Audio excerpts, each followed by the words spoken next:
Assunto interessante. Nós vamos trazer aqui um pouco da história da luta marcial, daquilo que muitas pessoas assistem através da televisão, através dos canais que existem. E hoje a gente vai falar um pouco. Então nós estamos recebendo aqui hoje Cezane Moutinho, que é árbitro, que vai nos falar sobre o seu dia a dia, de como é estar lá tentando impor ou fazer cumprir as regras da luta. Vamos de estar aqui com você, conhecendo o seu programa. O bate-papo realmente é um bate-papo legal. Acompanhei no YouTube, já vi algumas entrevistas. Estar sentado aqui diante de você, para mim, é uma honra, né? Uma satisfação imensa, e falar um pouco da minha história, da trajetória, do que é o esporte. Também tirar essa dúvida daquele que acha que o esporte é atrelado à violência, né? E mostrar os benefícios também que a carreira de um esportista pode ter em sua vida, e a profissão em si do árbitro central, para aquelas pessoas que têm curiosidade de saber, em querer saber o que é ser um árbitro central, como é que faz para ser um árbitro central, o que é preciso, e é isso. Dona Cezane, a gente já discutiu vários assuntos. A gente não é um podcast que trata de um assunto só, né? E, assim, eu me interessei muito em trazer essa discussão do MMA, porque tem muita gente que tem até que não conhece as minúcias. Eu já vi dizer, rapaz, eu não gosto de ver briga. Mas ninguém vai ver briga, né? Briga briga no meio da rua, sem regra, sem nada, né? Você vai ver uma luta que é completamente diferente, né, Sani? Exato. Fazendo uma ressalva no comentário a respeito do Sherdog, que o Valdênio estava falando, é justamente por isso que existe esse site, né, que é um site de cadastro chamado Sherdog, onde todos os praticantes de MMA, ele tem um registro para que os produtores de eventos eles possam conhecer a história, o histórico, na verdade, do atleta, né? Ali vai estar discriminado a sua origem, a sua envergadura, a sua altura, qual a equipe que você pertence, quantas lutas você tem, dessas lutas, quantas vitórias, quantos empates, quantas derrotas. O histórico todo O histórico todo no Sherdog. E é justamente por isso que foi criado esse cadastro, para que tire aquela impressão de que é uma briga, que é uma coisa desregrada, né? Então o esporte ele vem tomando uma proporção, e hoje o MMA é como o futebol, né? Na década de 40, na década de 50, onde ainda tinha um pouco, né, de visão marginalizada. Então, com a necessidade da saúde, da restauração física, da autodefesa, né, o esporte de luta ele foi inserido na sociedade. E daí chegou a comunidade. Então, chegando à comunidade, foi encontrado os talentos. Sim. Né? Então, os grandes nomes hoje do MMA, que faz parte, né, das grandes instituições, como o UFC, Bellator, que são eventos internacionais no qual o Valdênio também almeja, esses eventos, os nossos grandes atletas brasileiros, eles foram descobertos em cidades pequenas, em comunidades, e eles conseguiram chegar a um patamar graças à oportunidade que foi dada ao esporte e aos eventos que acontecem, né? É interessante que esse enredo acontece muito também.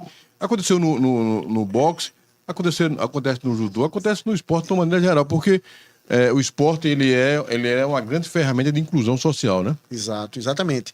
E o esporte ele foi tomando uma proporção muito grande, e com essa proporção, né, de forma, até posso dizer, de forma veloz, foi gerado outras oportunidades atreladas ao esporte. Por exemplo, a Tati mesmo, né? Ela faz uma função, né, de uma ring girl. Então, o fato de ter uma mulher ali levantando uma placa para sinalizar os rounds, né, há um tempo atrás era visto de uma forma negativa, né? Então, hoje já é visto como uma profissão, né?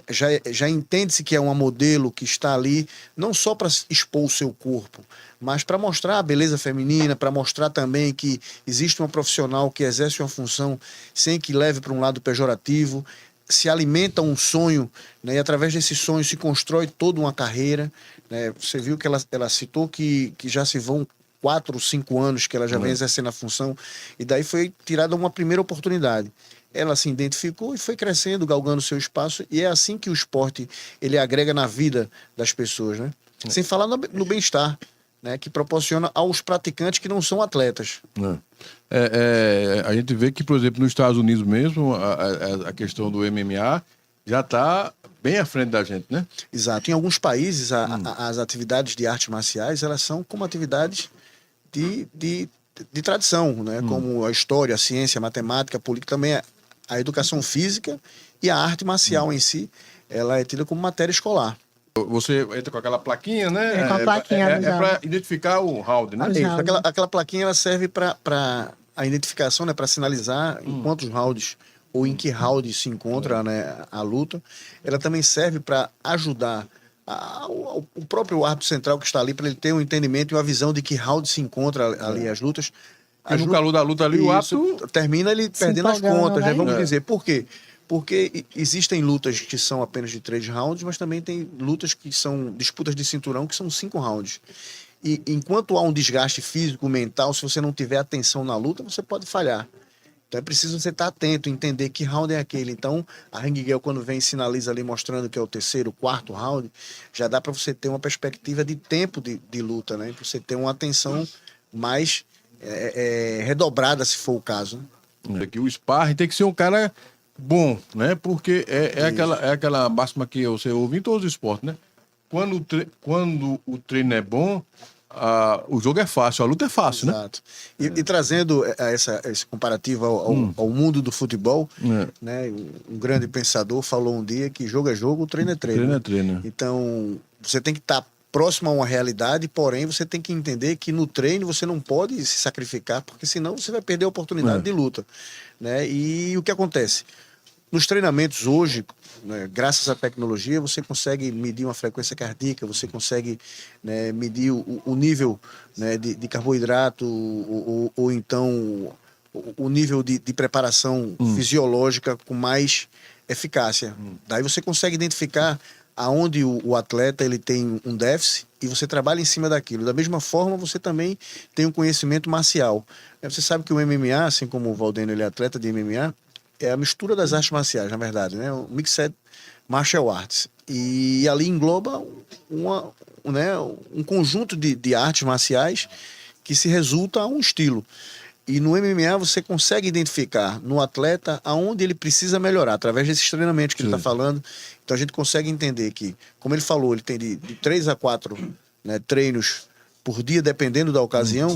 Então nesses treinos são treinos específicos, onde precisa melhorar o cardiorrespiratório, precisa melhorar a condução de luta, precisa melhorar a técnica. Bem, a técnica em que atividade? Luta de solo, luta em pé, né? Luta, trocação mais voltada para o boxe. Então são detalhes que é preciso ter um acompanhamento, né, profissional para que o atleta em si ele possa se tornar e ser reconhecido como um profissional.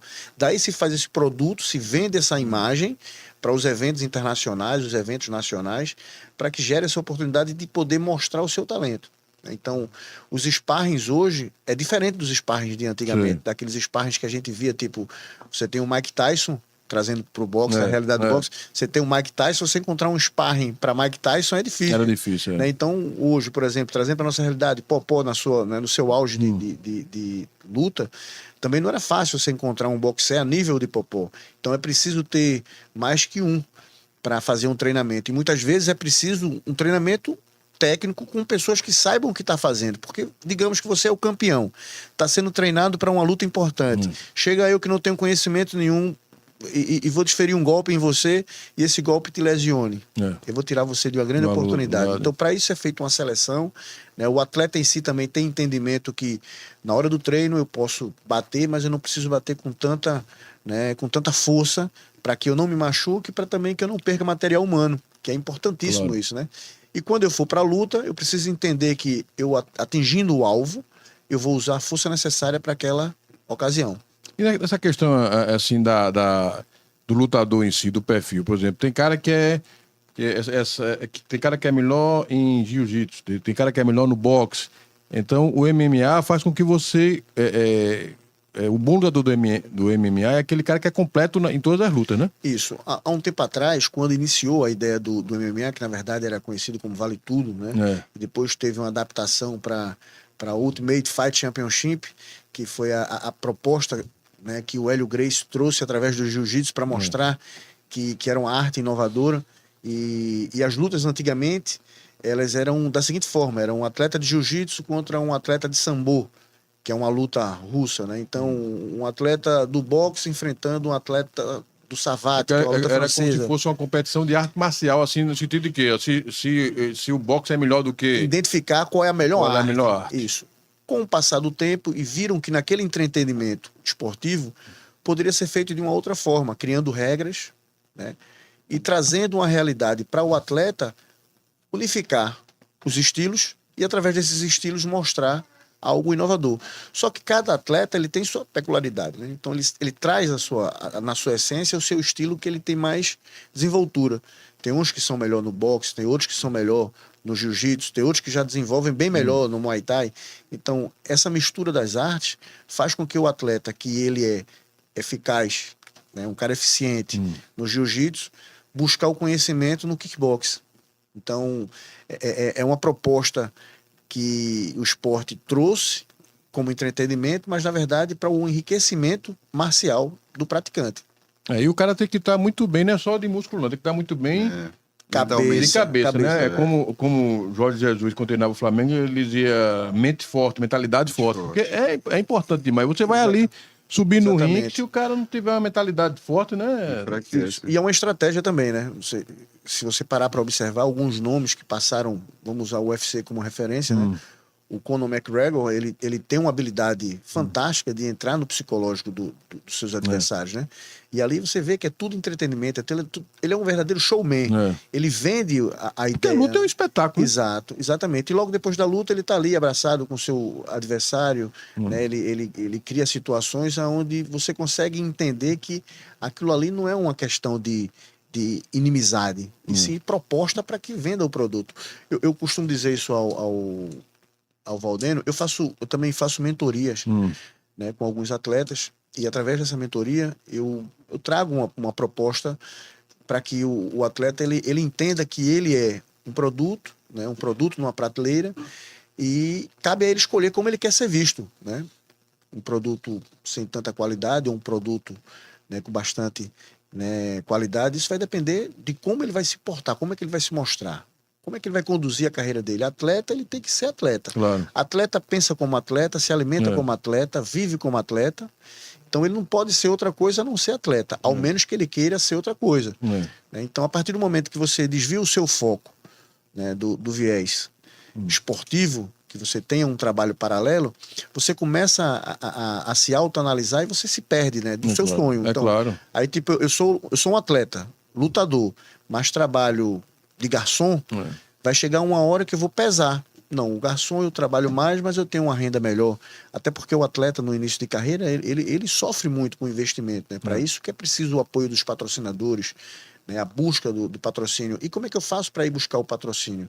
Eu tenho que entender que eu sou um produto, então eu tenho que ter uma boa apresentação, eu tenho que saber falar da minha proposta para o patrocinador, tenho que saber pedir ao patrocinador, porque também o patrocinador ele é um empresário que possa também passar por alguns problemas, que todo empresário passa, e ele não está disponível naquele momento para atender a tua necessidade. Mas dependendo do consenso, da forma de como você vai abordar, explicando a sua necessidade, você consegue atrair o olhar do patrocinador. Certo. Não é fácil, tá? E principalmente ser árbitro de MMA no Nordeste. Há um grupo seleto na região sul e sudeste do Brasil, onde está centralizado os principais eventos, né? E ser um árbitro central renomado, com reconhecimento internacional, e também reconhecimento nacional, é um desafio muito grande. Tá? Hoje, graças a Deus, eu consegui construir, trilhar um caminho com muita dificuldade, né? Com muita perseverança, chegar onde eu cheguei. Eu posso dizer para você que eu tenho muito orgulho de representar o nosso estado. Aonde eu vou, eu falo de Pernambuco, falo que sou pernambucano, falo que sou nordestino. E, diga-se de passagem, eu sou o primeiro nordestino a arbitrar em solo europeu. Então, eu tive a oportunidade de arbitrar e também produzir eventos. Né? Isso é uma outra oportunidade que eu tenho, que além de ser árbitro, também produzo eventos, né? Então isso é uma evolução na minha carreira.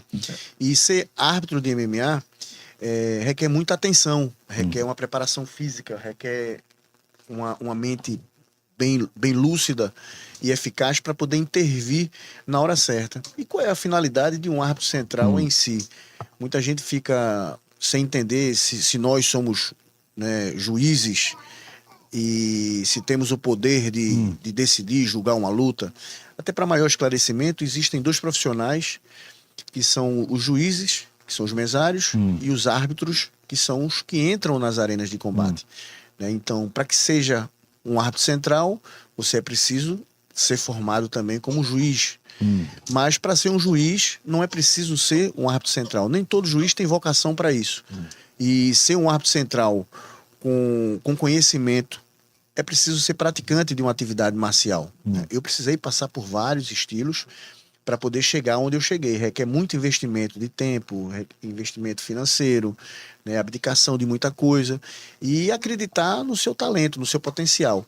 Né? Então, e fica marcando o cerrado ali em cima do atleta e o atleta fica sem espaço de luta. Então o árbitro central ele tem que entender de distância, de locomoção e também de time de luta. Ele tem que entender o tempo certo. Ele precisa fazer uma leitura de uma luta quando a luta está no solo. Se o atleta que está por baixo ele está preparando uma reversão, se ele está ali por baixo, mas está preparando uma finalização que muita gente não sabe.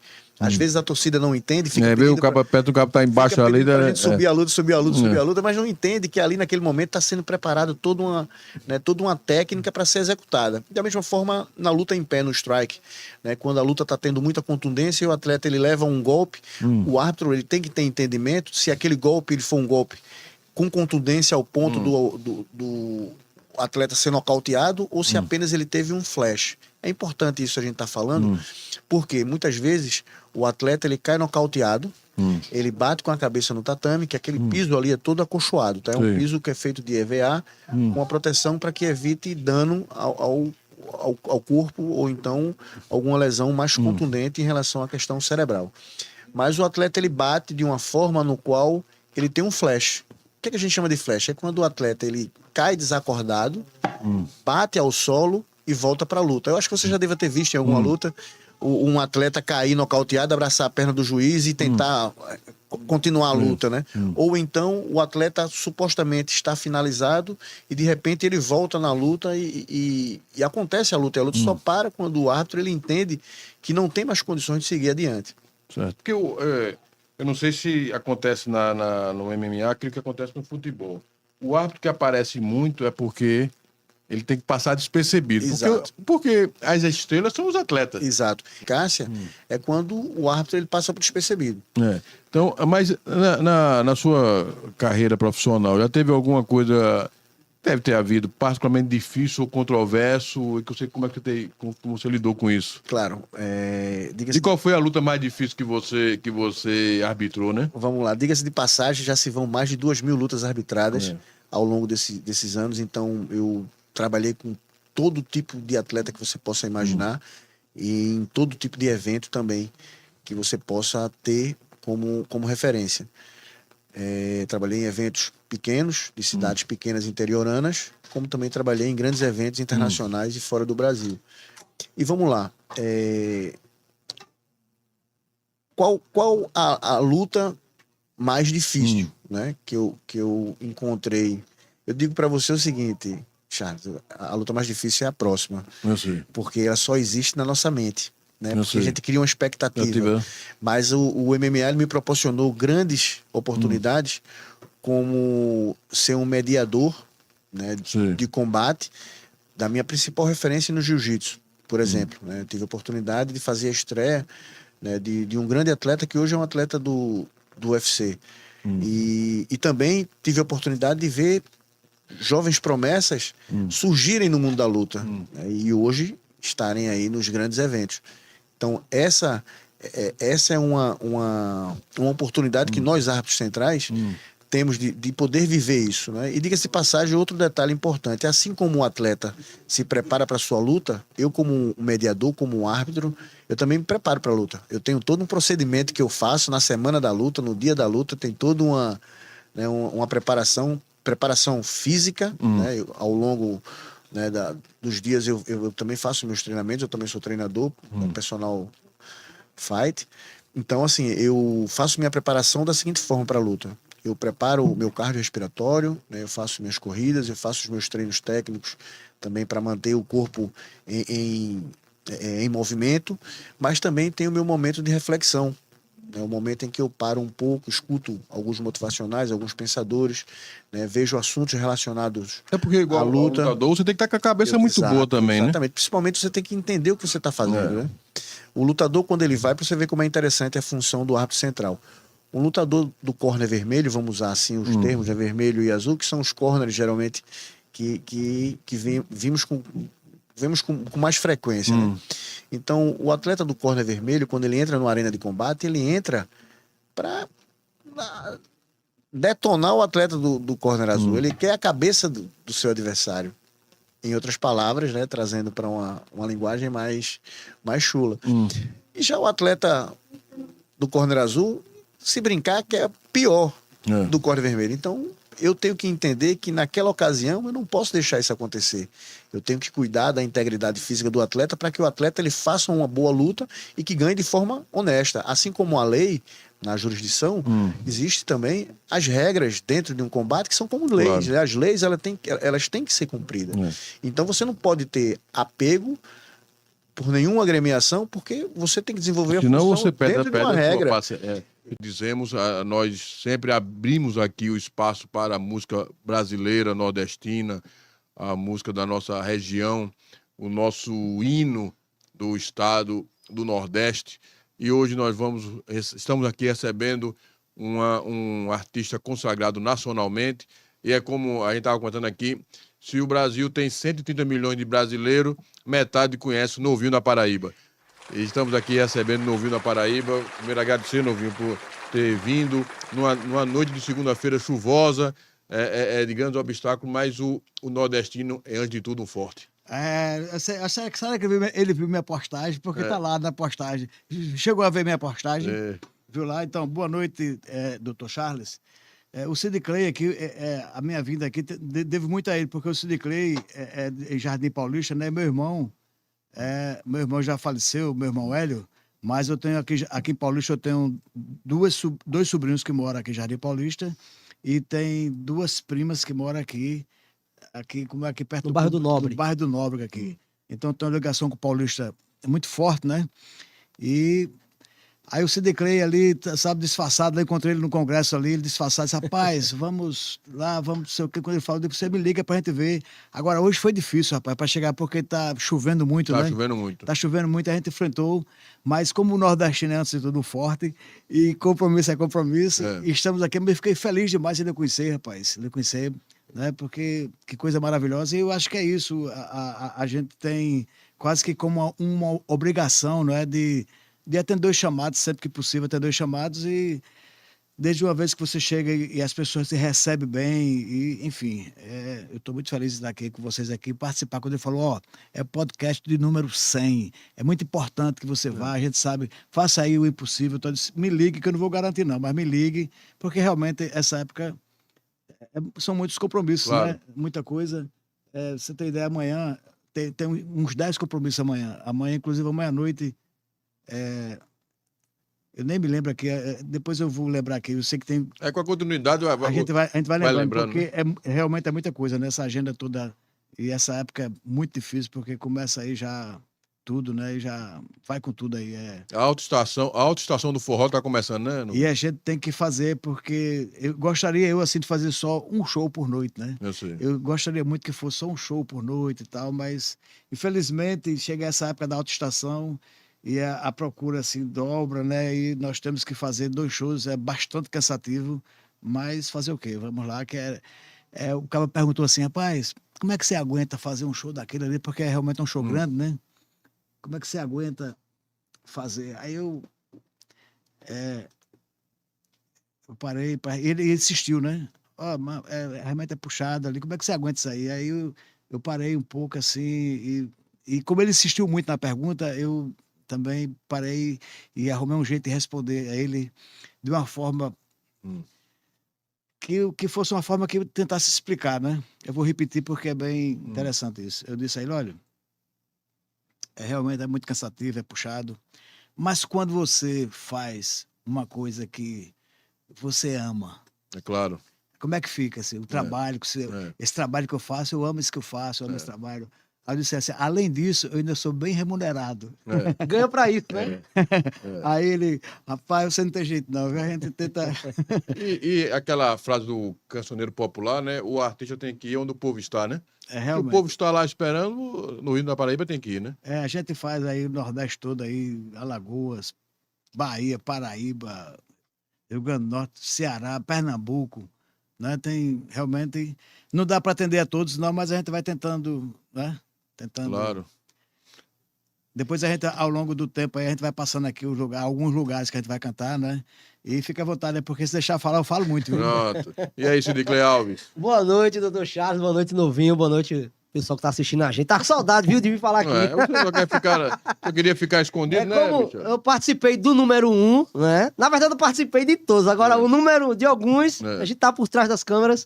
Mas assim, eu não poderia estar de fora desse momento histórico aí do podcast, número 100. A gente vem conversando, não é fácil, né? 100 segundas-feiras, né? E é um prazer imenso estar aqui participando. E quando eu encontrei o Novinho no congresso, eu tava conversando com o João Lacerda.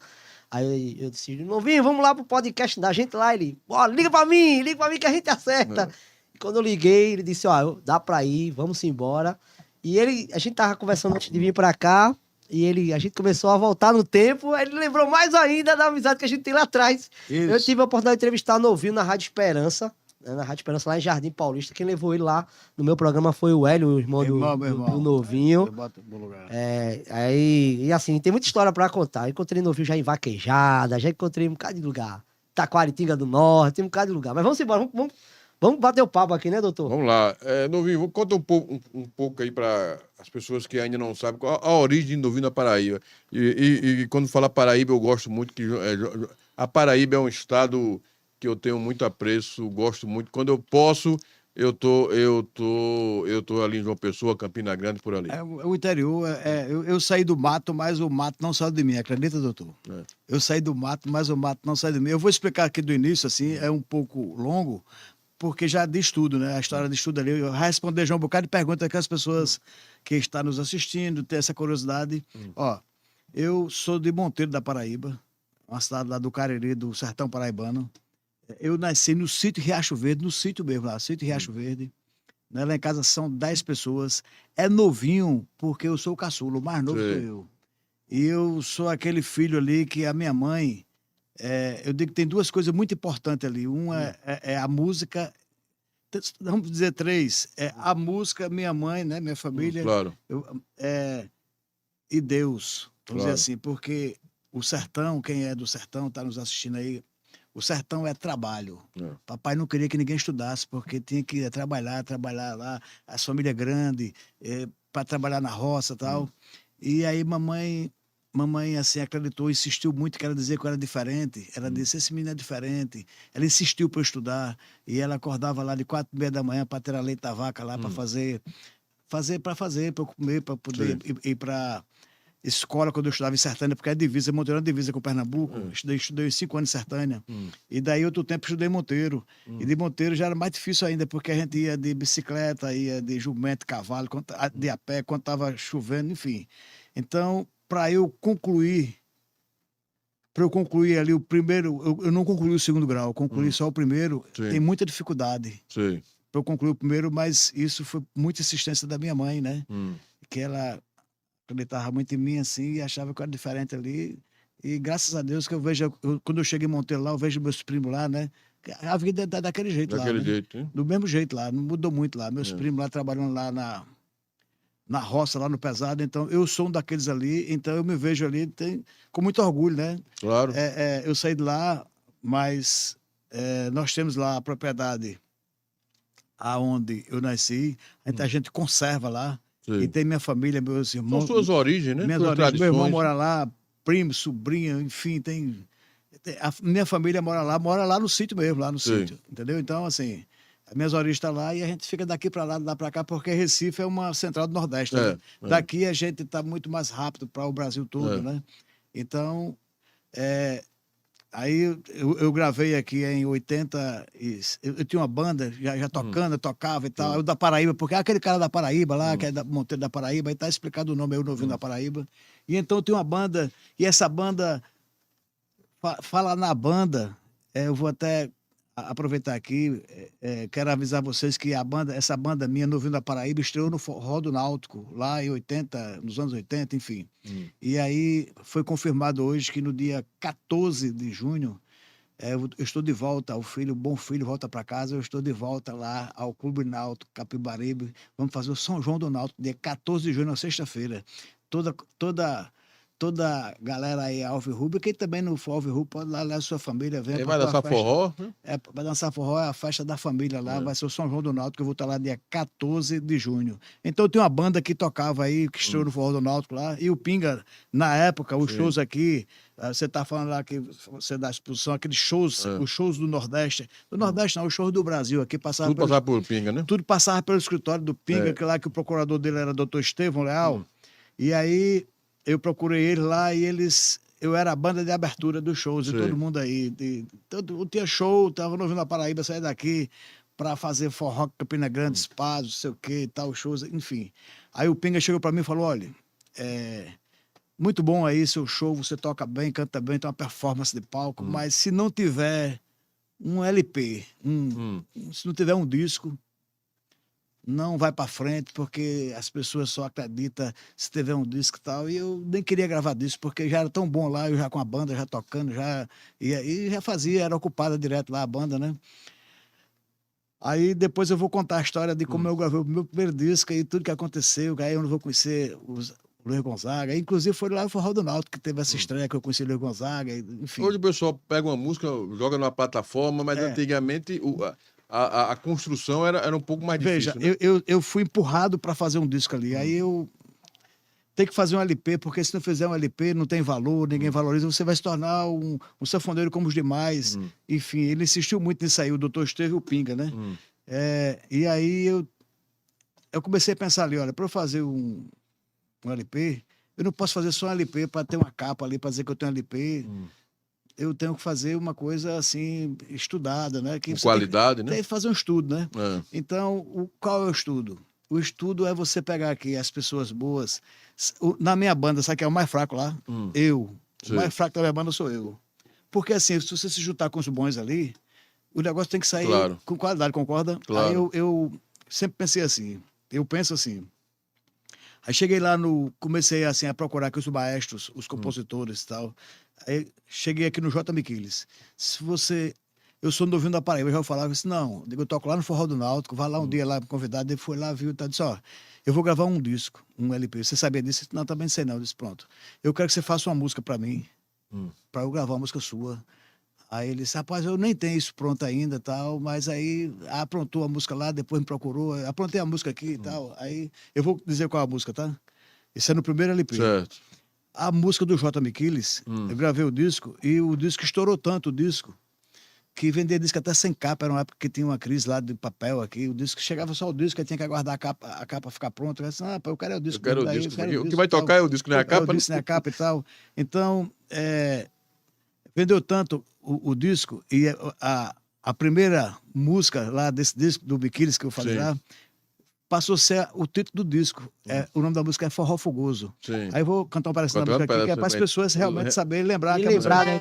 Olha, ele disse, sabe, nega, nessa festa tão boa, vou ficar muito à toa se você não chegar.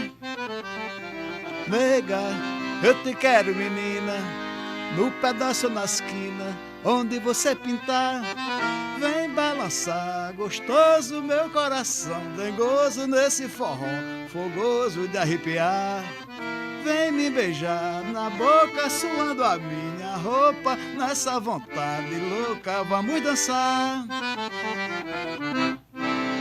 Essa é a música capa do disco, né? Sim. Aí o disco tem 12 faixas, né? E não estourou um bocado? Eu vou ter que contar aqui, então. Depois me chamam pra falar, eu tenho que falar tudo aqui. Claro, né? como é que é? É pra falar mesmo. E depois aquele cuscuz com queijo que a gente comeu. A gente fala até de manhã. Então, veja só.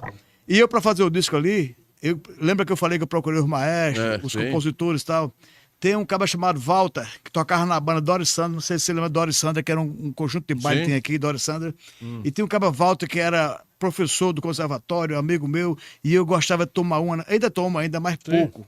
Eu gostava de tomar uma e toda segunda-feira, terça-feira a gente se encontrava para fazer o pagamento dos músicos.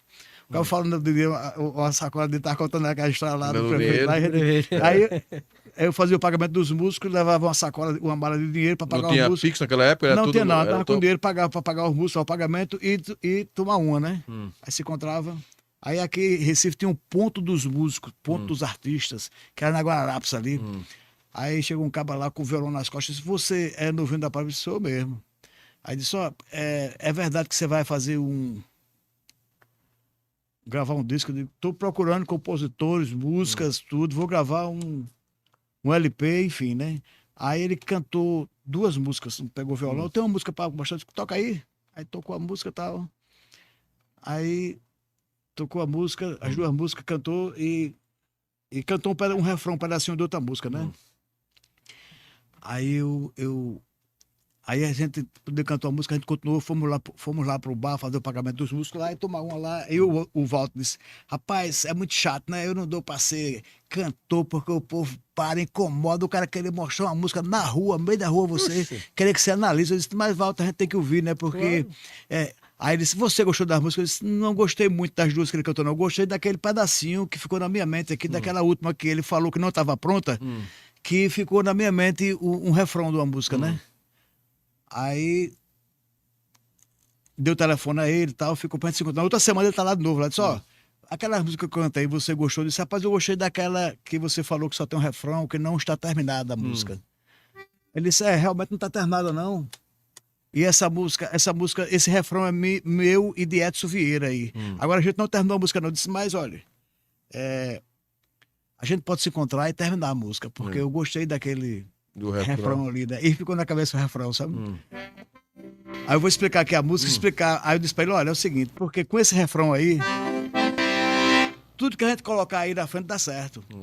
Aí ele disse, como assim? Eu disse, porque a música é assim, ó, o refrão é, solidão tá no meu peito, quero alguém pra me amar, coração insatisfeito, até já quer me culpar. Quando o amor faz a mente da gente e a gente se agarra com unhas e dentes, pensando que ele não vai acabar. Tendo esse refrão, eu posso dizer, eu saio daqui de Paulista, vou na Paraíba, passo em Monteiro, passei Arco Verde e Caruaru e volto a Recife pra comer cuscuz. Vamos jantar. Tudo dá certo aqui depois que você tem, refrão, né? Depois que você tem uma coisa bem estruturada, né? Bem estruturada, né? Então a música é Jorge Silva do Recife, Novinho da Paraíba e Edson Vieira. Então, essa música estourou aí. Estourou tanto que no ano de 86, foi o ano que Luiz Gonzaga lançou pela RCA aquele CD que tem, o LP que tem...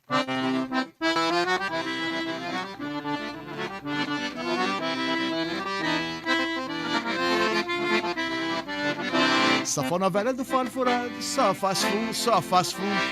Mesmo assim, o safoneiro faz um resfungado, que todo mundo tocou, cantou, teve várias participações, Gal Costa, Elba Ramalho. Chora, safoninha, chora, chora, chora, safoninha, minha safoninha amiga, sai tá chorando, tu desperta o coração do meu amor. Então estourou esse disco do Gonzaga e o Vicente Jorge, até encontrei ele agora, Vicente Jorge hoje ele é diretor desse grupo Nordeste de Comunicação, CBN, né? Grupo Asa Branca de Comunicação, que tem lá também a TV Asa Branca, enfim.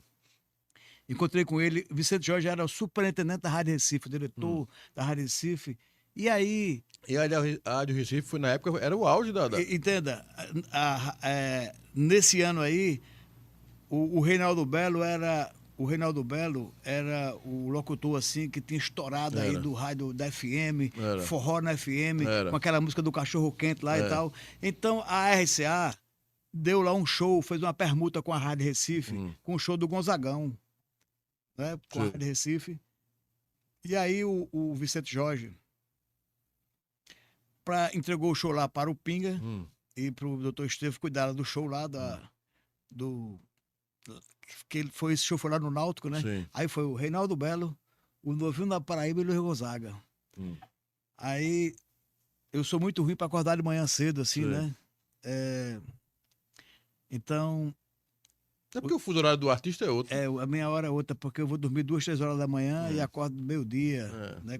Ainda com raiva ainda, meio-dia. Aí o doutor Estevam disse, ó, você tem que ir na Rádio Recife, de 5 horas da manhã, 4h30, 5 horas, chega lá 4h30, que é para poder dar uma entrevista lá para esse show que vai ter você, Gonzagão, Reinaldo Belo, lá no Náutico. Você tem que estar lá. E é muito importante, a Rádio Recife é como se fosse a Rede Globo. Era a Rádio Recife Porque naquela era uma época, audiência muito grande, que só tinha Rede Globo, a TV e Rádio Recife, não é que era a audiência maior, enfim. Aí para chegar 4h30 lá, eu nem fui dormir, fiquei acordado a noite toda lá, já fui para lá pra não direto. perder a hora, né? Para não perder a hora, já fiquei direto lá. Cheguei lá na Rádio Recife. Aí quando eu cheguei na Rádio Recife, o vigilante me conheceu. Disse, rapaz, você é do Ouvindo na Paraíba. Rapaz, eu sou teu fã, bicho. Tem o que? Tem uns 3 discos teus aqui que me deram aqui, não sei o que e tal. Vou pegar pra você autografar o LP aqui, bababá e tal, não sei o que. Olha, aqui só pode entrar quando chegar a pessoa da direção aí. Da direção que chega aí. A rádio ainda tava fechada, né? Tava fechado. Só, não pode entrar ninguém aqui não, só quando chegar uma pessoa aí sei lá, da técnica, sei lá, enfim. Agora você vai entrar lá dentro, vai dizer lá, o Reinaldo Belo, que você já chegou, tá aqui, porque só vai entrar só entra convidado quando as pessoas chegam aqui, alguém aí, tá certo? Inclusive aquele sanfoneiro chegou ali, aquele senhor ali, tá de chapéu ali, ó. Chegou aí, aquele sanfoneiro chegou, e já tá aí, chegou antes que você, mas só vai entrar quando chegar a pessoa, vai lá dentro e diga, Reinaldo Belo, você tá aqui e tal, que já chegou, pra ele ficar tranquilo aí. Eu digo, beleza. Entrei lá, quando eu passei pra ver quem era o sanfoneiro, Luiz Gonzaga. Luiz Gonzaga, Aí eu disse, eu faço o seguinte, deixa o sanfoneiro entrar, eu vou ficar no lugar dele aqui. Você não sabe que esse aqui é Luiz Gonzaga, rapaz, esse homem aqui é mesmo que isso é Jesus Cristo pra mim aqui, rapaz. Isso aqui, olha, só em falar eu fico arrepiado. Aí o cara disse, nada, isso rapaz, isso aqui é o Gonzagão, esse homem aí, Luiz Gonzaga. Mas tenha calma aí, oferece um cafezinho a ele, fui lá dentro de Geraldo Belo. Vai lá, o Gonzagão tá aí, manda ele entrar, ajeita aqui, o vigilante só vai entrar quando chegar o pessoal da técnica, enfim. E aí foi desse jeito que a gente conheceu o Gonzagão e fez vários shows, fizemos, sem descontar lá do show do Náutico lá, que era um show previsto para 5 mil pessoas, sabe? Sim. Aí era assim, numa semana pré-junina, assim, deu umas 25 mil, fora do normal lá, então... Ô, Novinho, quem te inspirou a tocar sanfona?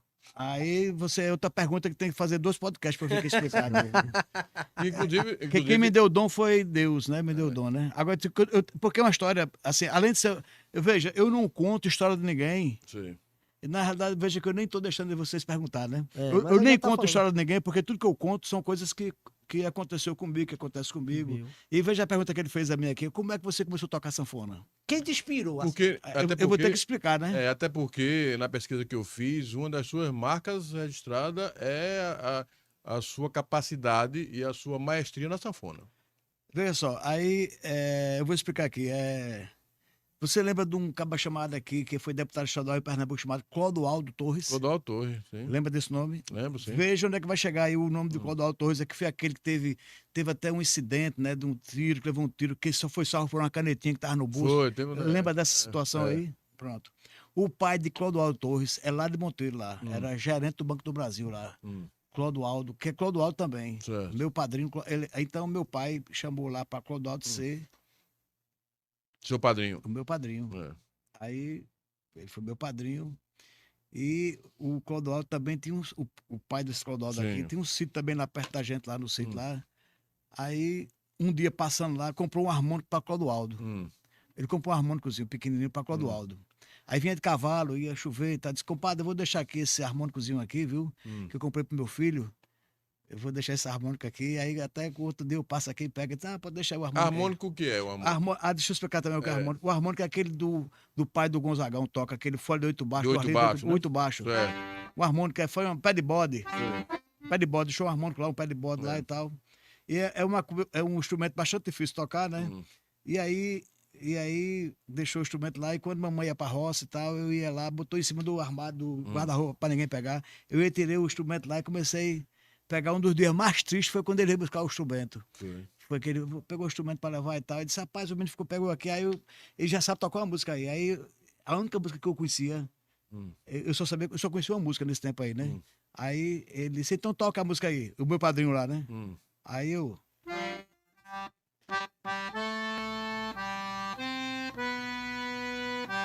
Esse então eu não vou levar mais, só vai ficar para você. Eu Eita, ganhou o presente. ganhei o presente, né? Pronto, então, o meu começo com o instrumento, meu contato com o instrumento é esse aí.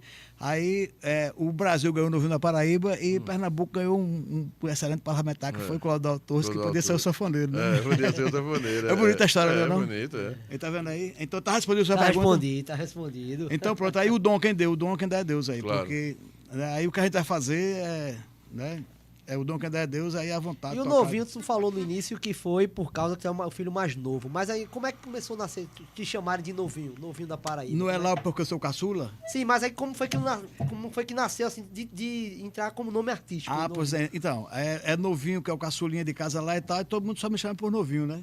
Aí, lembra que eu vim pra Recife, montei uma banda aqui, que não me chama de novinho lá todo tempo e tal. Certo. Aí montei uma banda aqui, eu toquei com outras pessoas aqui, toquei com Galo Preto, a Solo Neto, fiz. Aí chama aquele cara pra tocar, aquele novinho, aquele da Paraíba lá. É aí que chega o nome Novinho da da Paraíba, porque realmente eu sou da Paraíba, né? Aí chega lá, então, quando chega nos discos ali, qual é o nome que vai usar? É o novinho da Paraíba. E tá aí, né? Assim, Ô, novinho, e músicas autorais, quantas? Ah, não dá pra dizer não. Assim, Não tem como, cola não. de cabeça Não tem não, não, né? porque, assim, não tem. Se você perguntar quantas músicas você tem gravado aí, Não, mas letra tua, tu não lembra quantas tem? não. Não lembra. Lembro não, não, porque. Lembra a primeira música aqui, uma das primeiras que a gente já fez junto aqui, né, falou ali Que sobre falou que foi o refrão. É, e a gente já faz ali e tal. Então tem muitas músicas só, tem música de parceria, tem muita. Interessante Com N pessoas, com os melhores que você falar aqui, daqui. Temos lá aqui, Petrúcio Amorim tem umas 30 músicas com ele aí, com Marcel Melo, enfim, todo mundo aqui, né? Com os melhores daqui do Nordeste aí, a gente tem música junto aqui com esse povo todo aí. E sua mãe teve ela profetizou, né? Ela viu que você ia dar certo, né? Ela viu que você ia vencer, o sentimento de mãe, né? Pois é, quando eu tô falando de mamãe, parece até que eu não tive pai. É. Mas eu tenho pai e mãe, que eu tô. Porque a porque afinidade o pai ali tá pra. Meu pai foi muito importante, que meu pai me levou pros casamentos, batizado, aniversário, ali com 10, 12, 13, 14, 15 anos ali, para as festas me acompanhava, de cavalo, tá, enfim. Mas o que eu tô falando do acreditar, porque ela disse, esse menino é diferente. A minha mãe sempre me achou diferente ali. E é o diferencial que faz ali, né? Quando aquele foi muito importante aquilo tudo ali para mim, né? E aí o meu pai também tem uma importância muito grande, né? Porque só que o meu pai o povo daquele tempo ali era para trabalhar. Ele era o alicerce para poder. Para trabalhar na roça, trabalhar aqui, papai e tal. Mas mamãe me via ali porque a oportunidade, ela achava que eu tendo aquela oportunidade de estudar, né? Tendo aquela oportunidade de estudar, ela me via diferente ali, então. É como o doutor Charles falou, ela profetizou, né, doutor Charles? Profetizou. E depois desse primeiro contágio com o Oito Baixo, aí daí pra frente você começou a tocar. Tocando ali fica mais fácil ali, boa pergunta aí, porque como é que vai passar do Oito Baixo pros instrumentos aqui, né? Veja, o Oito Baixo é mais difícil que esse aqui. Eu já ouvi falar disso. É mais difícil que esse aqui, porque o Oito Baixo, quando você puxa, é uma nota e quando fecha, é outra. Então, ele tem 8 baixos e puxando é uma nota e fechando é outra, então dá 16, né? Dá 16 notas lá, né?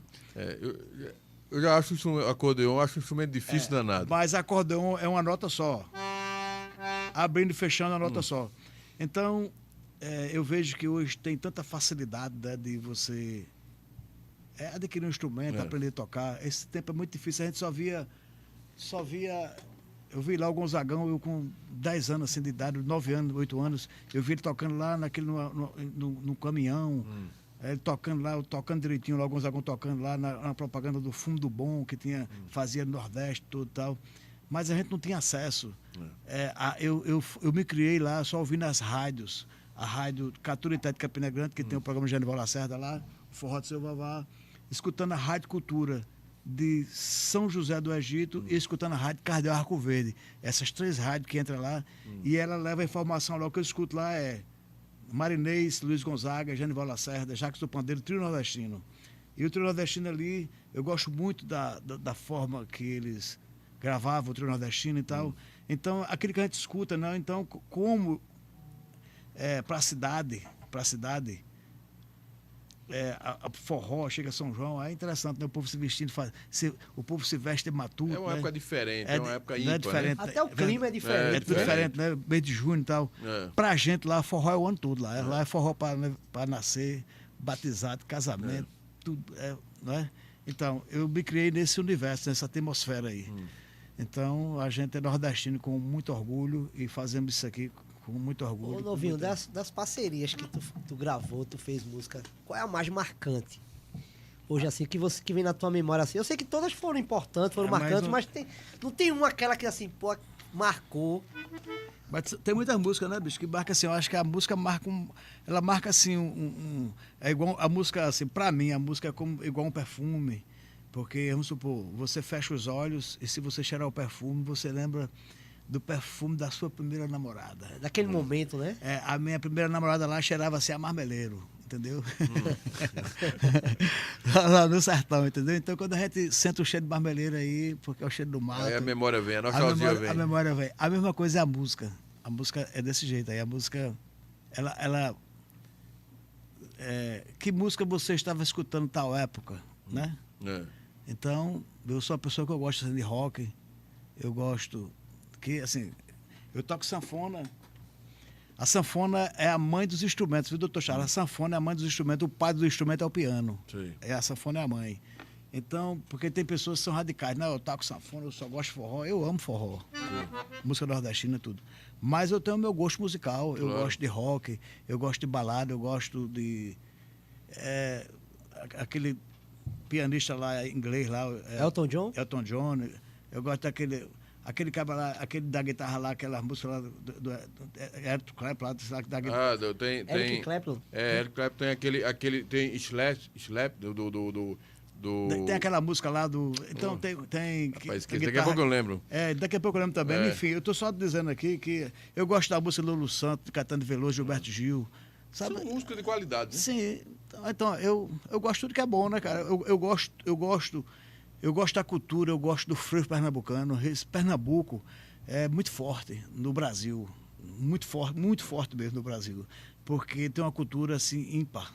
Eu também acho. Olha, Pernambuco é tão forte, é uma pena que não é tão valorizado. Assim. O secretismo cultural que a gente tem aqui faz nascer uma cultura que eu acho que poucos estados têm. Não é verdade? Veja, a gente conta assim, porque a gente anda muito e a gente vê aqui, a gente conta que eu diria assim que é Pernambuco. Vamos falar do estado, fica melhor para Pernambuco. O estado da Bahia, não tanto quanto Pernambuco, e o Rio de Janeiro. Os outros estados têm a sua cultura, mas eu estou falando que aqui a diversidade... A diversidade aqui é muito grande. É muito grande, é fora do normal. Aqui aqui mesmo no podcast, que já passou de... E o saleiro de artistas, né? Aqui tem artista batendo no outro. Né? Eu vou chegar na música dele, na pergunta dele lá, que ele falou, qual é a música lá, eu vou chegar lá. Que são músicas que marcam épocas, né? Eu vou chegar lá. Então, é tão forte, aqui tem artista batendo no outro, aqui, porque é muito forte a cultura. E artistas bons, né? Eu amo frevo. Depois que quem tiver nos assistindo aí, me siga na rede social, @Novinho da Paraíba. Vá lá no YouTube também, porque tem lá a música Olinda Recife, a música minha de Petrúcio Amorim. Eu amo Recife e adoro Olinda, mas não sei ainda quem fica em meu coração. Na ponte da Boa Vista, o galo conquista do bairro de São José até o alto da Sé. Atrás de um bloco maluco, Recife fenomenal, Olinda monumental, orgulho meu Pernambuco. Essa música minha de Petrúcio Amorim, é um frevo. Aí você vê, quer dizer que eu não só canto forró, não, eu canto balada, canto frevo, canto forró, canto música e canto a música que ele diz. Qual é a música? É uma das músicas que... Agora, você e Petrúcio Amorim junto é Bebeto e Romário, né? Bebeto e Romário. Porque assim... são dois poetas, né? Porque a gente chega lá, a gente é daquele tempo que chega assim e diz por onde é que vai a música aqui? A gente vai a gente vai do tempo, fala do tema, cria o tema aqui, tem o tema e vamos desenvolver aqui, e desenvolve ali, e só grava se tiver boa mesmo ali, se tiver a ver... Tiver com qualidade, né? Uma coisa que... Não é? Com sentimento, né? Uma das músicas aqui que marca muito minha vida, que conta assim um pouco da história da gente lá, é isso aqui, ó.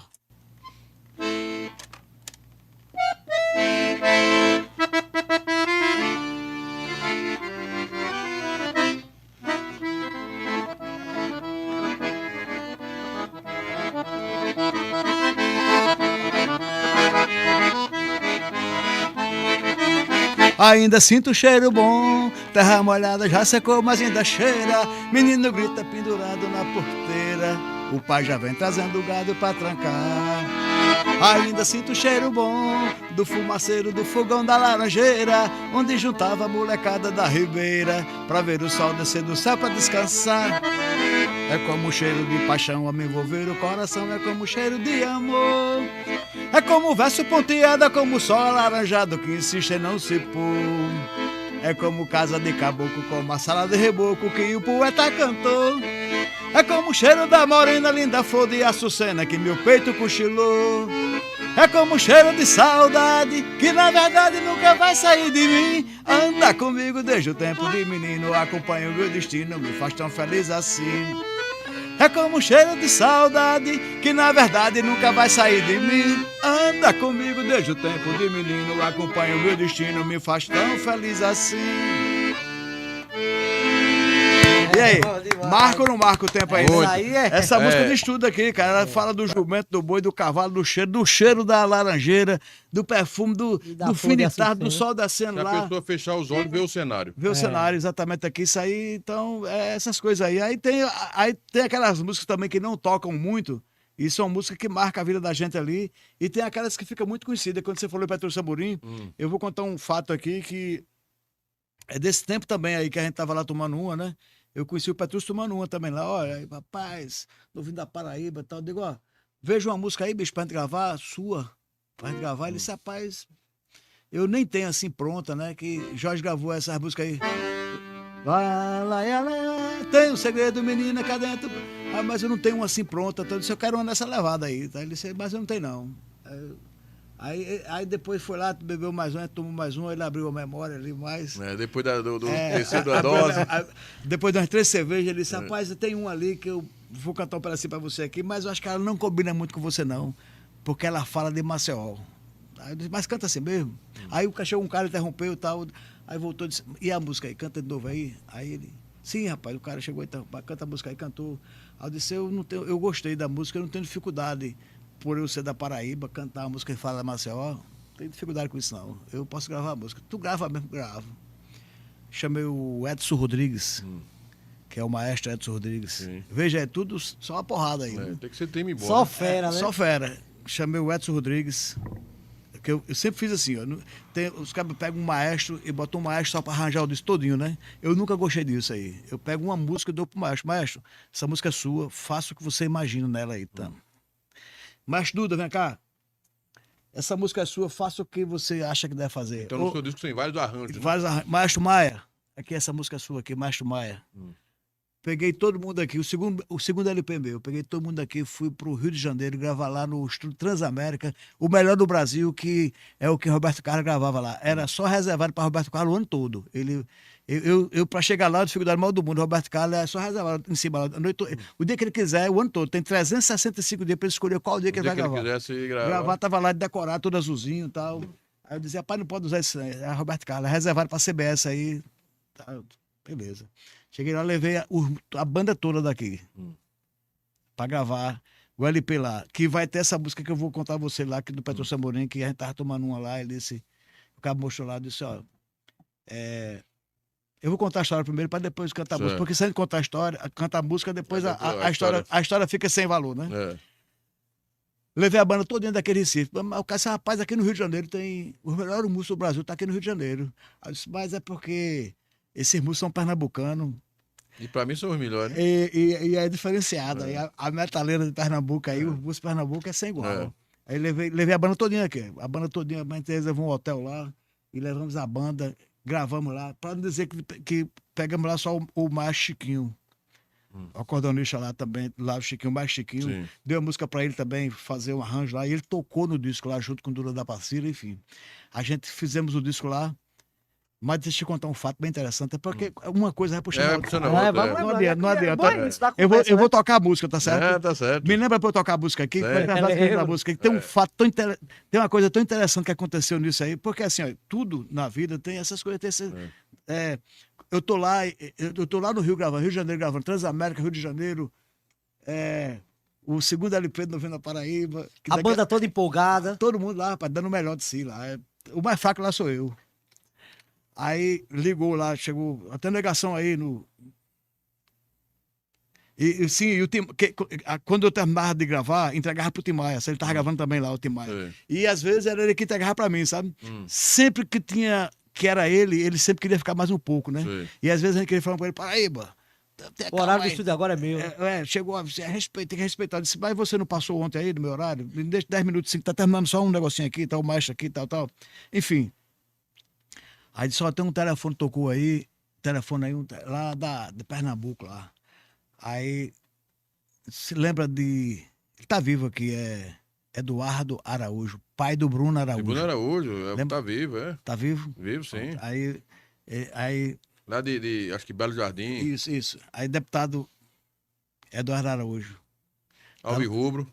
Isso, Alvirrubro lá. Aí tá no telefone aí, fui lá. Deputado, e aí, tudo bem? Disse, Novinho, sabe você tá onde? Disse, aqui no Rio de Janeiro. Aí a gente tá gravando aqui, tá? Não tem... Você tá aí, rapaz, tá? Você não vai estar aqui sábado, não? Disse, não. Por quê? Disse, porque a gente vai inaugurar aqui, tem um show aqui num lugar chamado Pão de Açúcar ali, perto de Santa Cruz do Capibaribe. Sim. A gente vai inaugurar uma televisão lá e... Lá em Taquaritinga ali. Isso, Antes de exatamente. Santa Cruz. Antes de Santa É Cruz. no caminho de chegar pra Santa Cruz, aqui no Pão Pra de você Açúcar. chegar em... É isso mesmo, Pra você chegar em Santa Cruz, tem que passar em Pão de por- Açúcar. Assim que Açúcar, isso você mesmo, vem na BR que entra, você passa pro Pão de Açúcar pra chegar em Santa Cruz. Rapaz, isso mesmo. anunciaram aqui o show que você ia estar aqui e vai ficar muito difícil se você não estiver aqui para falar. Eu disse, eu não posso, eu tô aqui com a banda toda aqui no Rio de Janeiro, ele tá gravando aqui. Ele disse, e tem certeza que não tem? Eu disse, tem não, porque... Mas faz o seguinte, ligue lá pro escritório lá do Pinga lá. Aí ele ligou lá, conversa com ele lá para ver. Não tem, tá todo mundo aqui, leva essa banda todinha para voltar. Segunda-feira tá aqui de volta de novo aqui. Aí eu sei que ele ligou lá e terminou se entendendo lá com Com o Pinga lá, com o pessoal. com o pessoal do escritório. Mandaram as passagens e a gente veio só fazer o show do sábado. Aí eu cheguei pro Timaia e disse, Timaia, o meu horário vai ficar todo livre, que eu vou voltar lá, eu vou pro Nordeste, cara, tô indo lá pra Pernambuco, lá que eu vou lá fazer um show, vou lá pra um lugar chamado Pão de Açúcar, inaugurar uma televisão lá. Aí ele disse, poxa, então você tem nome lá, né, cara? Eu disse, sair daqui pra fazer um show, eu disse, tô indo lá. Ele disse, faz o seguinte, você diga que você é amigo do Tim, pega esse LP aqui, leva lá, diga, que é pros caras também da televisão me levar lá pra eu cantar. Eu disse, não, fica tranquilo. E eu faço forró também, você sabia que aquela música Coronel Antônio Beto, não sei o quê, vou até botar uma música no seu disco aí. Eu disse, não, fica tranquilo. Enfim, né, eu vim embora fazer um show aqui. Aí quando eu cheguei aqui no Pão de Açúcar, aqui no sábado, aqui fazer o show aqui, a televisão, sabe o que era lá? Palco lá e tal. Na realidade era um palco, assim, era um tipo um trio elétrico, um caminhão, assim, um caminhão. Certo. Como é que chama aquele palco, caminhão? Caminhão, palco, né? É um palco que você arreia, o caminhão faz assim, né? Hoje a turma chama de pranchão, né? Tipo Mas um era pranchão, tipo assim, pranchão, caminhão, palco, né? Era o caminhão palco. Aí eu digo, sim, e a televisão? Eu disse, a televisão é essa aí, essa parabólica que vai inaugurar na rua aí, ó. Aquela parabólica na rua, TV grandona lá. Era uma TV na praça pra turma assistir, né? TV na praça pra turma assistir. Aí eu digo, meu Deus do céu, o que é que eu vou dizer o Timaia lá, que vim inaugurar uma televisão. Aí TV Pão de Açúcar. Aí cheguei na segunda-feira lá, aí fiz o show aqui e tal. Aí voltou pro Rio de Janeiro. Pegando o avião, chegamos lá, à tarde lá, porque o horário de manhã era dele. Disse, e aí, bicho, foi tudo certo, show lá, tudo tranquilo, tudo bacana, tal, não sei o quê. Levei teu disco. Levei o seu disco, eu entreguei o povo da televisão lá e tal. A TV, como era a TV? TV Pão de Açúcar. Mas eu não disse ali que era TV parabólica, não. Aí são essas coisas, né, que a gente tem que contar, né? Parte da vida, da história da vida, né? Gravei lá o LP lá no Transamérica e um dos sucessos do LP lá, que é a música de Petrúcio Amorim aqui, é a música essa daqui, ó. Estrela cadente que brilha no céu na direção de Maceió. Oi, me leva, oi, me leva. Eu vivo aqui tão só, lá mora quem mora em mim. Quem arranhou meu coração, quem eu vi antes de dormir. E hoje traz recordação, saudade é mesmo vendaval no peito de um sonhador. E quando a solidão recai, agita os nervos de quem vai e o coração de quem ficou. Se o anel do meu amor brilha mais do que o sol, meu bem, o anel do meu amor ficou lá em Maceió, meu bem, meu bem. Então, quem não conhece, ouviu falar. O nome da música é Estrela Cadente. Tem muitas músicas. E hoje eu tenho a honra, o prazer de receber um grande amigo de longas datas, radialista, um homem que está sempre defendendo aquilo que ele acredita. Um programa na Folha de Pernambuco, né? Rádio Folha, todos os sábados. É o nosso amigo Domingo Sávio. Nós vamos falar hoje das pessoas com deficiência visual e outras deficiências, que a gente vai falar como ele vê as políticas públicas do Estado, o que ele acha que deve ser feito. Vai falar um pouco da história dele como radialista, como artista, como cantor de forró. A gente vai com a sua andança por todo o Brasil, sua experiência em São Paulo, e independente de tudo isso, de todos esses predicados que Domingo Sávio tem, ele é uma pessoa, nossa amiga, que nós temos um respeito e um carinho muito grande, e que a gente sabe que quando ele está e aonde ele está, ele sempre contribui de forma muito positiva. Primeiro, muito obrigado aí por ter aceitado o nosso convite. E, como eu disse, você é amigo, parceiro, e é um prazer para a gente você estar aqui no nosso podcast. Boa noite, doutor Charles. Um abraço para todos. A primeira palavra é gratidão. Gratidão ao senhor, que é um grande amigo, um grande parceiro, e agora na comunicação, gerando conteúdo, mas conteúdo de qualidade, que é o que este país está precisando que seja gerado cada vez mais conteúdo de qualidade. Agradecer aqui ao Cid Clay Alves, né, que é outro parceirão, e a gente já se conhece há um bom tempo, desde a Rádio Esperança, ao Robson e a Michele aqui do estúdio, e toda a equipe, a Mari que está aqui com a sua equipe, e dizer aos nossos internautas aí pelo Brasil e pelo mundo afora, que este é um espaço que merece ser publicado, ser publicado e compartilhado, porque traz realmente conteúdo. Dizer da alegria de estar com você aqui. Estamos à disposição para quaisquer perguntas que você queira fazer, a gente vai contribuir. É muita petulância minha estar na sua frente, aí você é um cara experiente Não, em rádio, é isso. Né, em rádio e tudo, e a gente tá conversando. Mas assim, a gente lhe conhece, mas para as pessoas que não conhecem Domingo Sávio, conta um pouco da sua história. Bom, eu sou um garoto de 53 anos, cabelos grisalhos, pele parda, uso bigode, barba por fazer de 2 dias. Estou com uma camisa aqui vermelha com branco, quase rosa, e estou sentado aqui numa cadeira nesse estúdio maravilhoso do MR Estúdio, aqui ao lado de tanta gente boa. Nasci em Macaparana, na zona da Mata Norte, filho de uma família maiúscula de 7 irmãos, dos quais 5 são cegos. E meu pai e minha mãe, agricultores. Meu pai tinha já a cegueira noturna e depois foi perdendo a visão, e a gente ganhou um prêmio de Papai do Céu, que em 1984 viemos estudar, eu e meus irmãos, no Instituto de Cegos de Recife, hoje o Instituto de Cegos Antônio Pessoa de Queiroz, que é uma alusão ao seu fundador da cidade de Umbuzeiro, um paraibano, que criou esse instituto aqui. Claro que a gente vai falar sobre isso daqui a pouco. E nessa caminhada eu me formei em pedagogia, fiz radialismo no Senac São Paulo e outros cursos, e adentrei a primeira oportunidade de trabalho na Santa Casa Misericórdia do Recife, na área de comunicação, como telefonista. Naquela época, o telefonista era realmente o todo-poderoso da empresa, porque não existia WhatsApp, rede social, internet, nem nada. Nos anos 90, estava ainda começando. Depois eu ganhei uma outra oportunidade de passar no primeiro concurso público.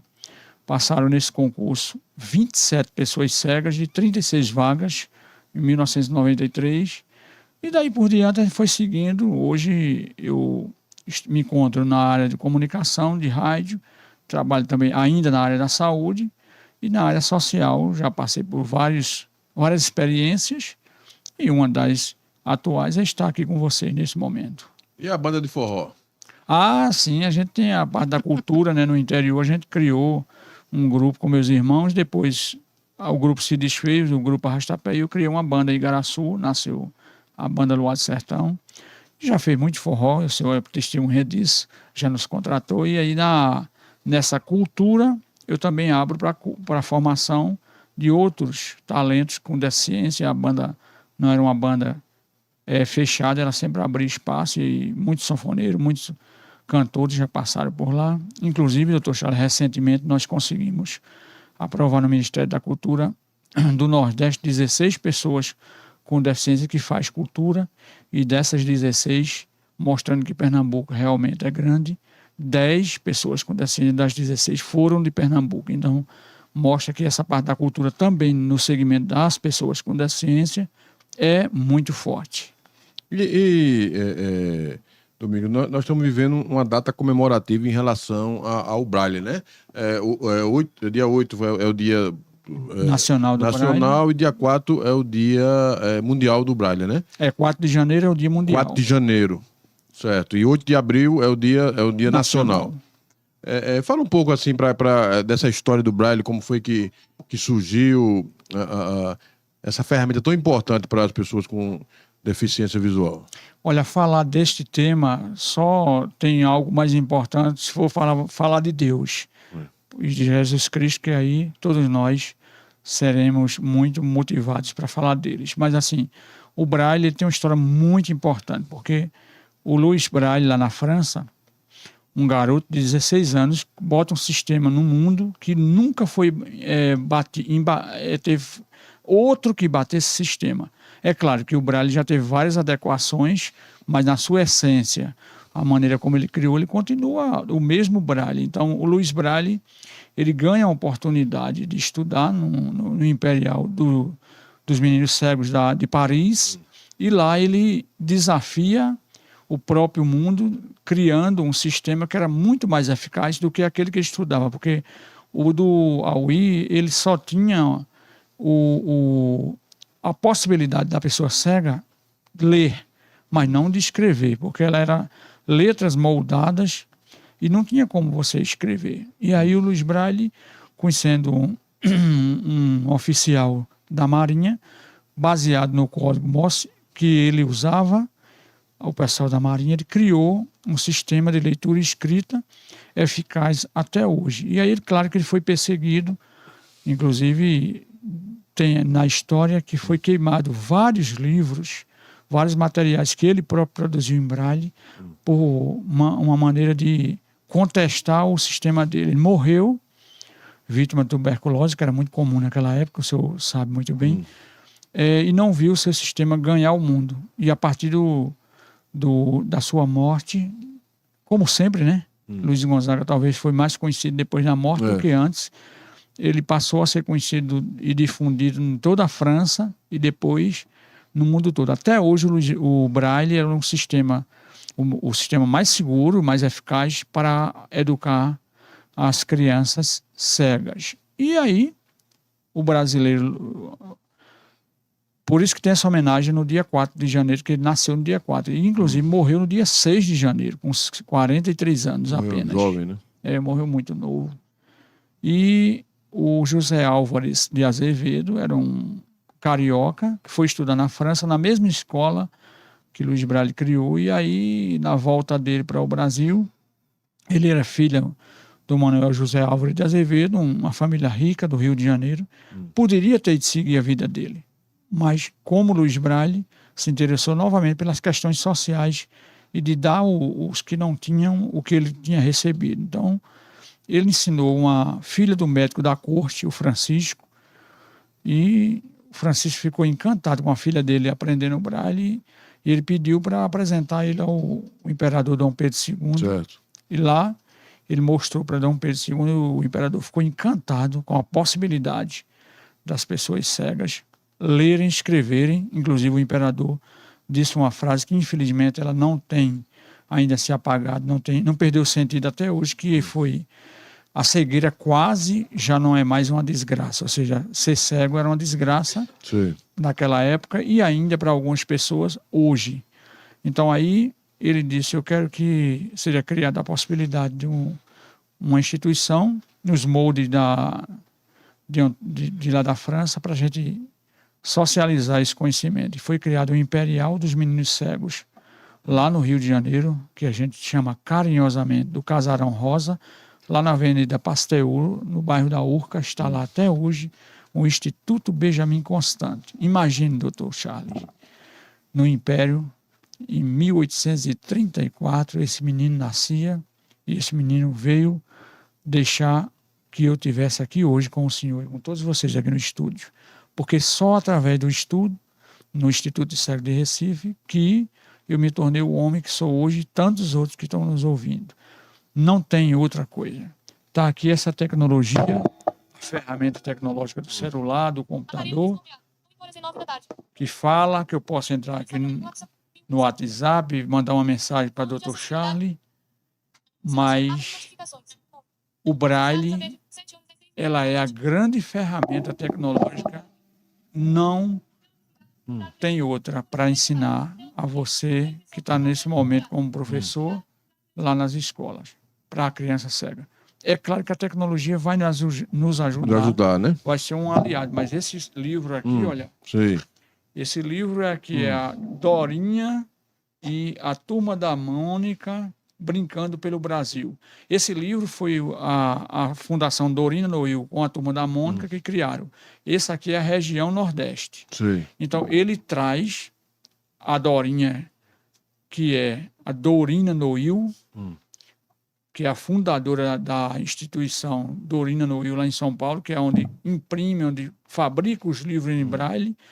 Há muito tempo, a dona Dorina era uma também moça rica de São Caetano, lá no Rio de Janeiro, que junto com outras moças criaram essa fundação, novamente falando, poderia ter seguido a vida dela como uma pessoa cega, alfabetizada e ir embora. Claro. Então ela criou. Então a Turma da Mônica, o Maurício da Turma da Mônica criou esse sistema para mostrar as regiões do Brasil para as pessoas cegas. Então essa brincadeira é para as crianças e a Dorinha está lá com seu cão-guia no meio do Cebolinha, da Mônica, de toda a Turma da Mônica, falando sobre inclusão e trazendo as regiões. Então ele fala sobre o acarajé lá na Bahia, ele fala sobre o frevo, a sombrinha de frevo em Pernambuco, mostrando as regiões do Brasil, e são 5 exemplares, ou melhor, 5 volumes, Norte, Sul, Centro-Oeste. Separou as regiões todas do Brasil. Todas as 5 regiões. Então, isto, para mim, é o que vale. É que nós estamos aqui falando hoje do Dia Nacional do Braille, espelhado num grande francês, o Luiz Braille, um grande brasileiro, que é o José Alves de Azevedo, e trazendo para a sardinha, para assar a brasa para assar a nossa sardinha, o Antônio Pessoa de Queiroz, que criou a primeira escola de cego do Norte e Nordeste, a segunda do Brasil e a segunda da América, e ele é paraibano, mas quis criar em Pernambuco, porque Pernambuco é enorme, né? Pernambuco se amostra. Aí uma coisa interessante que é levar essa ferramenta na época para Dom Pedro II, que além de ser um intelectual, eu já li muito sobre a vida de Dom Pedro II, ele teve a sensibilidade, né? Sensibilidade de fazer políticas públicas para que pudesse, já naquela época, ter inclusão, né? Se fala muito de conscientização, a palavra do momento, conscientização. Vamos conscientizar a mulher, vamos conscientizar sobre o uso do lixo, descartar correto. Eu acho que a palavra é sensibilizar. A gente não conscientiza ninguém, porque não entra... segundo o meu psicanalista, o Magno Dias, que assina a coluna Conhecendo a Psicanálise lá no programa Resgatando a Cidadania, lá na Rádio Folha, que eu coordeno, essa conscientização, a gente não entra na consciência do outro, agora sensibiliza. O senhor é um homem sensível, porque eu lhe conheço das suas ações, e me lembro quando o senhor estava em algumas pastas públicas, o senhor sempre falava com todos os povos, e de igual para igual, sentando na mesma altura, porque o senhor tem essa sensibilidade. E a conscientização é de cada um. Então, ele criou o Imperial dos Meninos Cegos, que hoje é o Instituto Benjamin Constant, que era o ministro da Educação naquela época, o Benjamin Constant, por isso que ele ganhou o nome. Criou o Imperial dos Meninos Surdos, surdo-mudo, né? Que na época usava essa linguagem, não usa mais a linguagem surdo-mudo, usa a linguagem pessoa surda, porque você não fala, porque você não ouviu. É claro. Tanto é que nossa cantora aqui, Mari, né? É o nosso Sid Clay. Se a gente perder a audição hoje, a gente continua verbalizando, porque nós já somos verbalizadores. Então, aquela criança que nasceu surda, ela não fala porque ela não teve a oportunidade de ouvir. Se um dia ela ouvir, certamente ela vai falar. Claro. Então, por isso que o surdo-mudo não se usa. E a gente vê muito jornalistas, e sábado foi o dia do jornalista, a gente vê muitos jornalistas usando a expressão surdo-mudo. É a pessoa surda. Então, ele também criou o Imperial dos Meninos Surdos. Eu vejo o Dom Pedro, um homem, apesar de estar lá atrás no Império, com uma sensibilidade bem interessante para alguns que hoje estão no poder e não têm. Ele estava à frente do seu tempo. Do seu tempo. Domingos, você... Eu quero até dizer o seguinte aqui, a gente já ouve aqui, nós já trouxemos aqui cantoras de vários perfis, né? Outras cantoras gospel, e é importante porque, como eu disse, às vezes a pessoa ouvindo a música, aquela música toca a pessoa, toca no coração, né, Domingos? E a sensibilidade faz com que a pessoa mude até um pouco a sua vida, né? E também ouvir a pessoa que canta é muito importante. Veja, uma coisa é ouvir a música, outra coisa é estar aqui ao lado de Mari, ela dizendo, poxa, eu passei por um momento que valeu enquanto durou, como diz na história, né? Mas a minha experiência, ela não foi a suficiente para me tornar aquilo que eu queria. E o que é que ela queria? Estar perto deste momento que ela está. Talvez o brega que ela cantou e tanto viajou foi um preparo, né, para que ela pudesse hoje enxergar esse Deus. E a gente enxerga Deus de várias formas. A gente enxerga Deus no acidente, a gente enxerga Deus no emprego que a gente recebe. A gente precisa ter esse lado. Quantas vezes eu estou dentro do meu trabalho, eu trabalho em hospital, e chega uma pessoa ali, um idoso, uma pessoa com deficiência, e às vezes o colega não tem muita paciência, aí eu pergunto, e se fosse eu? Se esse idoso fosse meu pai agora. Fazer a inversão, né? Se eu fosse se colocar no local, né? O cara que fosse atravessando ali a avenida e chegasse num hospital onde ninguém me conhecia e eu, como uma pessoa, além de estar ali acidentado, pessoa cega, e essa paciência que está faltando fosse comigo. Então, a gente precisa olhar esse Deus mais plural e mais menor, nas coisas menores. A gente quer que Deus nos dê um carro novo, nos dê um emprego de 50 mil reais. Mas será que Deus sustentar a gente no emprego, a gente está sustentando a nossa família humildemente, sem precisar de roubar, de fazer coisa errada? Não é um emprego enorme?